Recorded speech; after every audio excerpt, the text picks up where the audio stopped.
energy painting, actually, what I'm doing. So I rely on photograph for Saturn, for structure, but then something very different happens, which I cannot rationally, logically explain to you.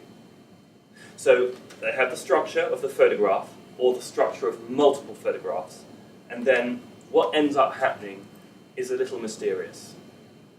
Because the photograph is the beginning, but it's not the end result. So even, for example, not in that case, but in other cases, I've painted over a photograph. It becomes its own totally different thing. And I think that's something also to understand, that it's evolution. You're building upon things, layer upon layer, because that's what a good life is. Otherwise it would be static. I take a lot of photographs. Let's take in Kevin Rudd, the Prime Minister of Australia. I took 100 photographs of him, and then I distilled mouths and eyes together. I do it partly because it's cathartic for me, and it helps me grow. I mean, isn't that the job of all of us? Whatever we do, it helps us evolve. And sometimes I evolve faster than other times. Sometimes I probably feel like I'm going backwards. Having been an amateur student of history and philosophy, things always happen organically. We can look back with hindsight, and the great art historians, especially contemporary art historians, are desperate to portray, this grand vision initially.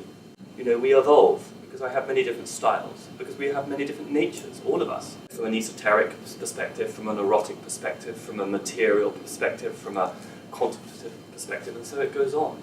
Earth, air, fire, and water. What came first? I think they grow together, and one month might be stronger. The paintings might, like going to Uzbekistan, it opens up a door, doesn't it? Samarkand, Khiva, Bukhara, the ancient caravan silk route. The onion is constantly peeled, so they all feed off each other, in fact. And so we'll finish on another photograph, which for me represents, in some ways, the metaphor of Pegasus. I love Pegasus.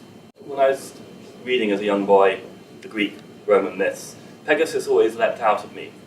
I love the sense of the flight, the ascension, the dance between the material and the immaterial.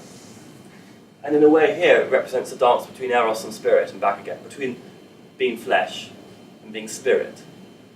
And that's, I think, where I'll leave it today, is can we try and all dance more between the material and the immaterial world, because that's closer to a good life. Hopefully you'll leave here with a little bit more sense of shared community, not diversity necessarily, but unity. And the diversity is the drop, and the unity is the ocean, and I love that.